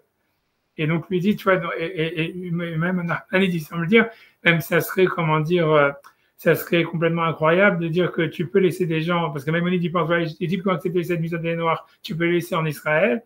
Ok, à condition qu'ils te payent un impôt et ils acceptent de faire du travail forcé de manière occasionnelle. Mais après ça, tu peux pas leur donner un statut. Tu vois, pour Maïmonide, c'est impossible. Tu vois, ça veut dire, tu veux pas. C'est Narmanide, il dit sur Maïmonide, il dit c'est impossible de dire que ouais, tu peux les laisser en Israël et tout ça, mais tu leur donnes pas de statut. Tu vois, ça, tu veux pas faire d'alliance avec eux. C'est comme si tu vois, ils ont aucun droit. Ça veut dire où il reste, tu vois, des mecs comme ça. Tu vois, ça veut dire hors loi. Et tu vois, c'est le truc, tu vois, le pire tu peux faire, en fait, j'imagine, tu vois, mais c'est pour ça que lui il dit, en fait, tu vois, ça veut dire, c'est impossible si tu veux que c'était ça le problème, tu vois, ça veut dire, il dit que si une fois que tu dis que tu peux rester en Israël, et c'est sûr qu'ils peuvent avoir une alliance, en plus, il dit que l'interdit, en fait, de faire avec des goïms une alliance, c'est uniquement s'ils pratiquent la Avodah Zarah, tu vois, donc, comme dans les versets, c'est explicite. Ça veut dire que l'interdit de faire une alliance ou de les exterminer, c'est uniquement s'ils ne font pas teshuva. Comme Maïmonide lui-même, il a dit que Moshe Amar, après l'interdit, donc là où l'interdit de faire une alliance, il est mentionné, le verset est dit Pen yachati ou otrali, parce qu'ils vont te faire fauter envers moi. Ça veut dire ne fais pas avec eux ni avec leur Dieu une alliance. Mais l'idée, c'est qu'une fois qu'ils ont abandonné l'idolâtrie, normalement, il n'y a plus d'interdit d'avoir une alliance.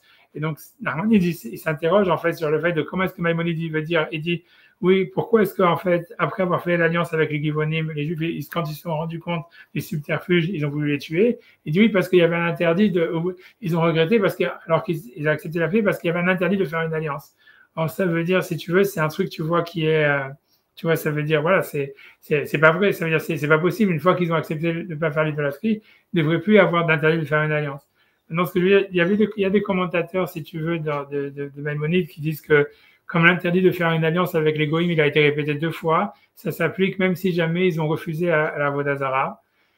Et ce que je veux dire, tu vois, ça veut dire ça, c'est par exemple le Malbim et tout ça, il dit ça, je peux faire dans les mots, mais ce que je veux dire, c'est qu'en fait, Maïmonide lui-même, c'est pour ça que pour coup de béco au débat, c'est que quand tu regardes Maïmonide dans les voies de la Avodah Zarah, tu vois clairement que lui dit aussi que l'interdit, en fait, de faire, ça prend du temps à charger, mais de faire une alliance avec des non-juifs, c'est uniquement quand ils pratiquent la Avodah Zarah.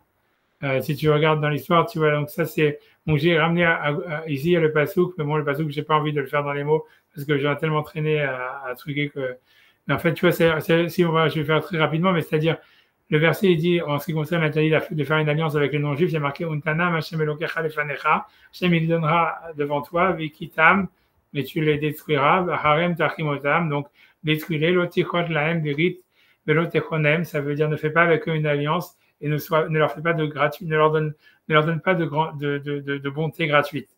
Velotitratenbam, ensuite ne te marie pas avec eux, etc., etc.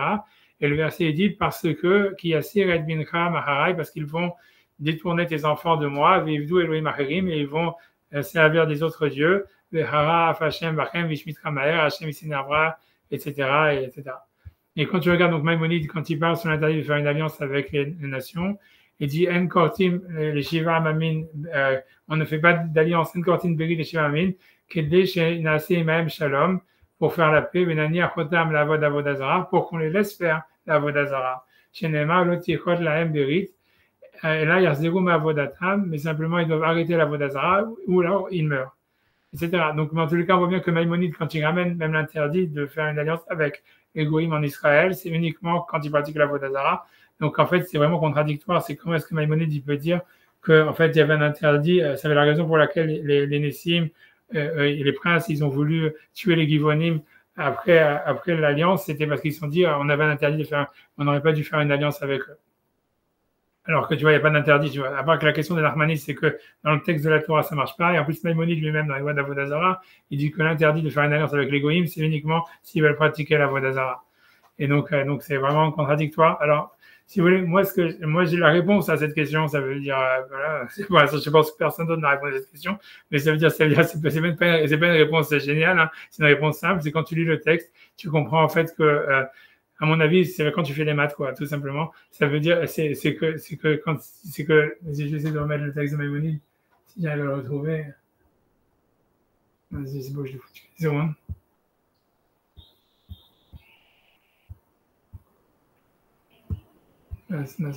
Ouais. Tu vois, ça veut dire, attends, 2 secondes, voilà. Si tu regardes le texte de base de Maïmonide qu'on est en train d'étudier, pardon, en fait, il dit comme ça. Il dit pourquoi. Il dit en fait, ok, ils n'ont pas reçu la lettre, etc. Mais là, m'a caché à Davar la Nessim. Pourquoi est-ce que c'est difficile pour les princes? Là où Shaoui la Kotam, il pensait qu'il fallait les frapper. Il fait grève par le fil de l'épée. Ou la Chevoa, si ce n'était à cause du serment, il prenait chez Kartou la Mbérit parce qu'ils ont fait une alliance. Omer, et le verset dit, l'autre la Mbérit ne fait pas avec eux d'alliance. Et là, il y a Dinam, Shiou, les Mas, Bavadim, mais normalement, ils auraient dû être payer un impôt et des esclaves. Et moi, à mon avis, tu vois ce que ça veut dire, c'est comme ça, c'est quand tu fais les maths avec Maïmonide, ça veut dire ça. C'est qu'en fait, quand les Bnei Israël, ils sont arrivés en Égypte, en Israël, en fait, tu vois, ça veut dire, ils avaient le choix, donc ils demandaient la paix. Après ça, si tu veux, ils avaient le choix, soit, ce qu'ils devaient exiger en premier lieu, on va dire, ce qu'ils pouvaient exiger en premier lieu, c'est que les habitants, ils payent un impôt et qu'ils fassent du travail forcé, ou bien ils pouvaient faire une alliance. C'est-à-dire que, comme il dit Maïmonide dans la Vodazara, il n'y avait pas d'interdit de faire une alliance avec des goïms qui acceptent sur eux de ne pas faire la Vodazara ou de faire, si tu veux, ou d'accepter les 7 mitzvot de noirs. Mais en fait, l'idée, c'est que c'était un plan B, quoi. C'est-à-dire que si tu as une supériorité militaire et tu as l'avantage du terrain et les gens, ils ont peur de toi, pourquoi est-ce qu'en fait, si tu veux, tu vas accepter une alliance, tu vois? Donc, ça veut dire, eux, ils ont accepté l'alliance que parce que, en fait, ils s'étaient fait arnaquer en pensant qu'ils habitaient très loin, que ça allait être un peuple qui pouvait les aider dans la conquête d'Israël, puisqu'ils étaient de l'autre côté de la frontière, etc. Et donc, en fait, ça veut dire, c'est ça ce que Maïmonide dit, c'est pour ça que les Nessim, ils étaient énervés en disant, il faut les tuer parce qu'ils nous ont roulé. Alors, c'est vrai que la question est de dire, pourquoi tu vas tuer quelqu'un qui va te rouler? Ça, c'est sûr que c'est très difficile. Mais en fait, pour expliquer la question de dire, il n'y avait pas d'interdit de faire une alliance avec eux, ouais, c'est clair qu'il n'y avait pas d'interdit. Nachmanides dit a raison qu'il n'y avait pas d'interdit. Mais le problème, c'est que eux, ils n'auraient pas fait cette alliance s'ils avaient su la vérité, la réalité du terrain, quoi. Et donc, en fait, ils se sont fait rouler. Et l'idée, c'est que parce que quelqu'un te roule, tu peux le tuer. Ça, c'est une vraie question. Tu vois, ça, c'est une question sur laquelle j'ai pas de réponse. Tu vois, et rien que pour dire, avant parce que je vais terminer sur un dernier truc, mais ça veut dire, pour dire que cette question-là, si tu veux, même Sarah Moshe Feinstein, il la demande et il dit, il comprend pas, tu vois, il dit, ça veut dire, ici, par exemple, je ramène le texte de Moshe ici, je sais pas ce que j'ai fichu. Ouais, bon, j'ai ramené la Gemara, mais c'est une seconde. Pardon, le texte de Moshe, là, excusez-moi. Voilà, donc ça, c'est dans le Dibrot Moshe dans Gittin. Il dit, mais je fais très court, tu vois, parce que voilà. Marqué Véné Rambam Perikvav Melchot Memelachim Alachae Katav Shema Shiratsu Lakotam. C'est-à-dire que la raison pour laquelle, en fait, ils ont voulu les frapper, c'est Mipnei Sheitum, les Chod la Mbérit, c'est parce qu'ils les ont trompés pour faire une alliance. Il dit, Vetamou Ameod. C'est très étonnant. Chez Itrayev Mita, Bishvilze, que, en fait, quelqu'un il t'arnaque et tu vas le tuer parce qu'il t'a arnaqué. Ça veut dire, même chez les goïms, ils pensent que les goïms, ils n'ont aucun interdit, en fait, d'après la Lacha, de faire des arnaques. Ça veut dire que, ça veut dire que dans les 7 mitzvot de noirs, il n'y a pas d'interdit de ne pas faire des arnaques, ça n'existe pas. C'est quand tu regardes ce que tu vois, ils ont même pas, tu vois, ils ont pas vraiment menti, ils ont dit, ouais, machin, et même mentir, c'est pas un des 7 interdits des noirs.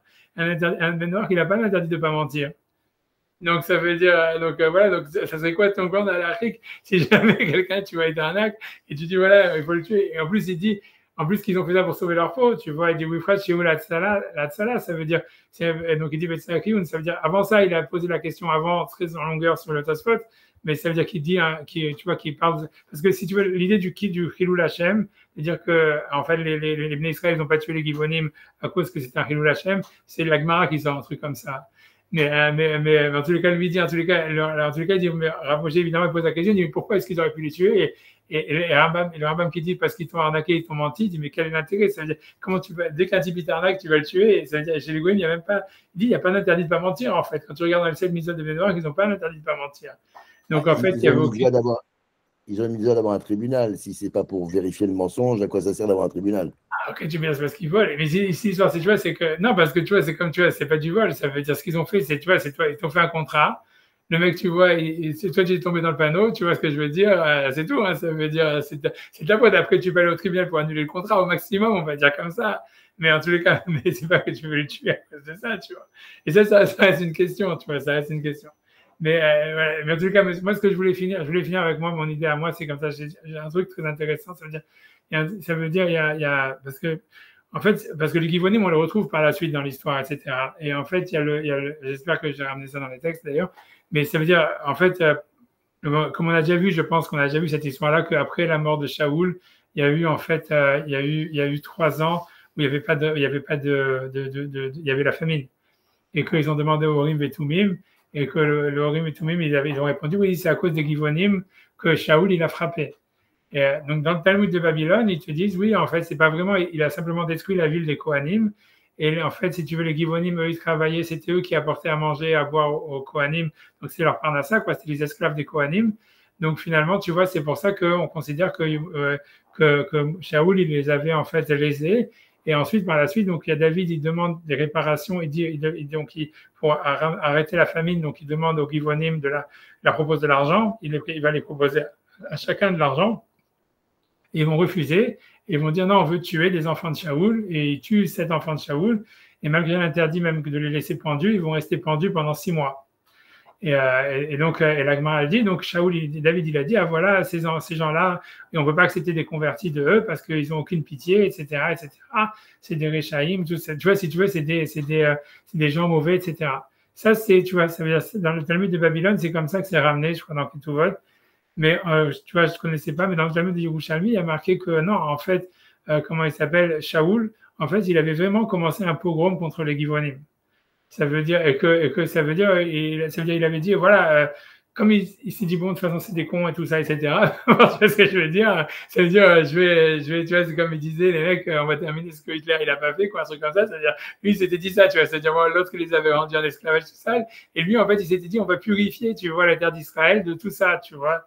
Et que, en fait, et que Hachem, si tu veux, ça lui a pas plu, quoi, grosso modo.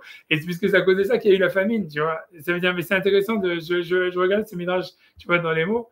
Tu vois, ça veut dire, parce que c'est Rashi, il ramène ça. Moi, je connaissais pas, tu vois, c'est Talmud de Jérusalem, mais Rashi, dans le texte même, tu vois, que j'essaye d'accélérer un petit peu parce que j'ai beaucoup perdu de temps au début. Mais c'est-à-dire, tu vois, ça veut dire, c'est en tous les cas, Rashi, quand il commente le texte de Samuel qui parle de la famine, etc., et des Givonim qui demandent la mort des enfants de Shaoul, il cite le Talmud de Jérusalem en disant que, en réalité, ouais, Shaoul, il avait commencé un pogrom, et ça, en fait, c'est le sens littéral des versets. Qu'en fait Shaoul il avait commencé vraiment, c'est pas simplement comme le Talmud de Babylone, il veut dire ouais il avait détruit la ville des Kohanim et donc ils n'avaient plus de Parnassa, mais c'est qu'en réalité c'était Shaoul il avait vraiment commencé une sorte de pogrom et en fait Hachem, ça veut dire ça a été une des fautes pour laquelle Shaoul est mort et en fait et qu'Hachem il a mis la famine en fait sur Israël à cause de ça et tu vois donc en tous les cas donc j'essaye d'avancer un petit peu donc le passage qui dit, donc je reprends à partir de là, donc voilà, donc il est marqué, donc on dit Badak David Bechol de Arab Velo Matzayachad même. Donc c'est David, il a cherché quand il y avait la famine pendant 3 ans, il a commencé à voir est-ce que les Juifs faisaient des avérotes très graves. Donc est-ce qu'ils faisaient tu vois, Gilou Yarayot, Shvechut Damim, Avodah Zara, et il a vu que non, que les Juifs, grosso modo, ils étaient religieux, quoi. Ils faisaient Shabbat, ils mangeaient Kasher et tout ça. Donc, il comprenait pas pourquoi est-ce qu'il y avait la famine. Donc, il te dit que, donc, il a demandé, donc, c'est là où il a demandé le Urim et Tumim. Donc, Badak David Bechol Deraha Velo Matzah Echad Mehem. Donc, il n'a pas vu des avérotes graves qui justifiaient une famine. Etril Shuel, la sécheresse qu'il y avait là-bas, Etril Shuel Borim Betumim. Donc, il a demandé au Rim Betumim. Ada au directif, donc comme le verset dit, va évaquer David et Béné Hachem. Donc David a demandé la parole, la face d'Hachem. Amar Rabbi Elazar, Ktiv Bikshu Hachem, Kolin Veres, bref, donc Palou, grosso modo, il a demandé au Rim Betumim. Et Hachem, qu'est-ce qu'il répond dans les Rim Betumim? Donc ça, c'est des versets explicites du verset, de la Torah du Tanakh. Il marqué Vayomer Hachem, Hachem a dit, Al Shaoul, c'est à cause de Shaoul, Valbet Adamim, et sur sa maison sanguinaire, Hachem Emit et Givonim, parce qu'il a tué des Givonim. Al-Shaoul, tu vois, donc il dit, bref, ça veut dire Al-Shaoul, Shelo et Asitaim Imochesed, parce que d'un côté, Shaoul, il y avait un problème aussi que Shaoul, si tu veux, il n'avait pas été enterré, parce que si tu veux, c'est dans la bataille du Gilboa, en fait, ses ossements, ils avaient été laissés comme ça, avec ses enfants, etc.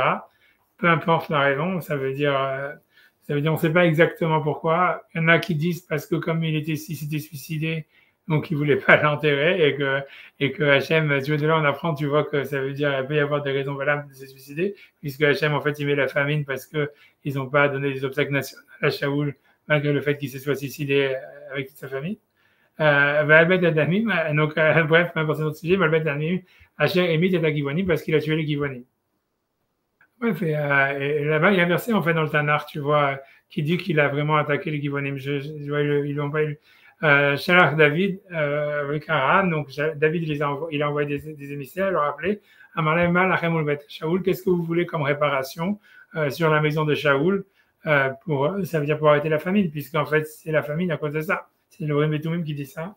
Amulo Alile Shemitu Menu Shiva Anashim, donc il dit comme ils ont tué 7 hommes, on imagine, tu vois que c'était plus, mais ça veut dire qu'il y a dû avoir 7 pendaisons publiques que Shaoul il avait fait sur les Givonim. 2 personnes qui coupaient du bois puisque c'était ça leur travail, et 2 qui puisaient de l'eau, et ils avaient un auteur, un écrivain, Chazan, a priori Chazan, ça voulait dire celui qui appelle les gens, donc ça devait être un homme politique, Shamash, et un Shamash, ça veut dire, donc il avait tué 7 notables, on va dire, ça veut dire des gens du peuple, 4 personnes du peuple et 3 notables, en fait, des Givonim. Amarlon, Matun Baoun, donc qu'est-ce que vous voulez? Amarleum, Yutan Lanu Shiva Anashim, donc il dit donne-nous 7 personnes de la famille de Shaoul et qu'ils soient pendus et qu'ils restent pendus pendant 6 mois. A priori, Shaoul avait dû faire la même chose avec eux, tu vois. Avec Okanu Lachem et Givon, et on va les laisser pendus à Givon. Amarlon, Uman Aya Yashlechon Ifinun Metin, Ininun Metkatlin. Il a dit mais qu'est-ce que vous allez gagner à les tuer? Puisque maintenant, voilà, Shaoul de toute façon était mort, toute sa famille était plus ou moins exterminée. Et voilà, puis il y avait un nouveau gouvernement, quoi. Ça veut dire, voilà, ça veut dire David, c'était pas du tout la continuation. Hein. Donc, si vous voulez prendre Kesef et Zahav, il leur dit prenez de l'or et de l'argent. Amalem, Enlanu Kesef et Zahav, Im Shaoul Bebeto, ça veut dire on n'accepte pas de réparation d'or et d'argent. Nous, ce qu'on veut, c'est nous venger de Shaoul et sa famille. Amar Dilma Behatin Ilen Minilen. Donc il a dit peut-être c'est parce qu'en fait ils ont peur les uns des autres. Donc il est parti, ici le Talmud Yerushalmi dit que il est parti, et c'est dans la version, on a l'impression comme ça qu'il a voulu, il est parti voir chaque Givoni et il a proposé de l'argent en particulier. Tu vois, ça veut dire peut-être toi tu veux faire la paix avec, toi tu veux accepter de ne pas tuer et d'essayer de les avoir un par un, quoi, en les convainquant par de l'argent un par un, et ça va marcher. Il a essayé donc de proposer de l'argent à chacun séparément. Aucun d'eux n'a accepté. Adam directive, donc c'est pour ça qu'il dit ça veut dire on ne veut pas ni d'argent ni d'or. Donc le verset il est marqué au singulier, ça veut dire que même chacun a refusé d'une manière, tu vois, de recevoir l'argent. Et donc finalement, donc David il dit c'est ce passage-là qui est connu. Shalosh matanot tovot natan kadosh baruch hu l'Israël. Ça veut dire les Bnei Israël ils ont 3 attributs, 3 cadeaux. Hashem et Bnei Israël. Baishanim, ça veut dire ils sont timides. Rahmanim, ils sont gentils, et comme les chassadim, et ils aiment faire du bien. Baishanim, dictive, Bavotiado, etc. Bref, donc il dit, je peux ramener les psukim, en tous les cas, il dit, ouais, les Givonim, ils n'ont pas ça. Donc il dit, Velo, Bibne Israélena, donc ils ont été éloignés du peuple d'Israël dans le sens où on n'accepte pas de convertis de eux, même s'ils veulent accepter, ils sont va Fezra, Barbirikan, et dans le deuxième Beth Amikdash, il y avait encore des Givonim et Israël les a repoussés. Et on te dit que même au temps messianique, il y aura des Givonim, et on va les éloigner. Mais à l'époque messianique, Hachem lui-même, il va les éloigner. D'ailleurs, il y a Avdou, Mikol Shivte Israël. Ça veut dire, parce que ceux qui sont dans la ville, ils seront servis, c'est des esclaves pour tous les peuples d'Israël. Donc on a l'impression qu'ils restent, mais qu'ils sont des esclaves.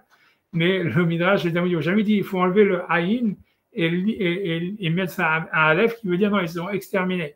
Il y a un vidéo, mais quand j'ai été Israël, où ils sont en tout cas pas exterminés. Ici, ça veut dire en tous les cas éloignés, écartés, séparés de tout le peuple d'Israël.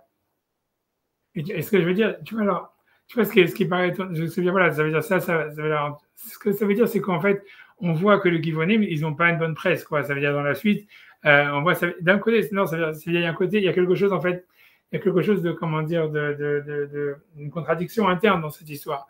La contradiction, c'est que d'un côté, Hachem, c'est lui-même qui prend le parti des Givonim parce qu'il donne la famine en Israël pendant 3 ans à cause d'eux, et il justifie, là, il arrête la famine que quand les enfants de Shaoul, ils sont pendus. Ça veut dire, donc, en fait, c'est comme si tu veux, Hachem, il donne raison aux Givonim, quelque part, et d'un autre côté, ils sont éloignés du peuple d'Israël, etc.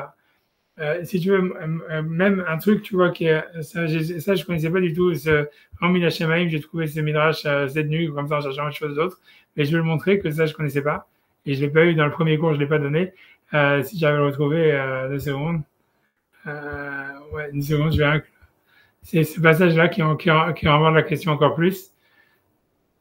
Ouais. J'espère que, alors là, c'est pas les 115.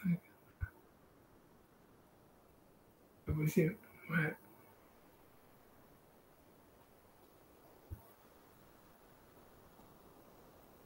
Désolé, j'ai perdu.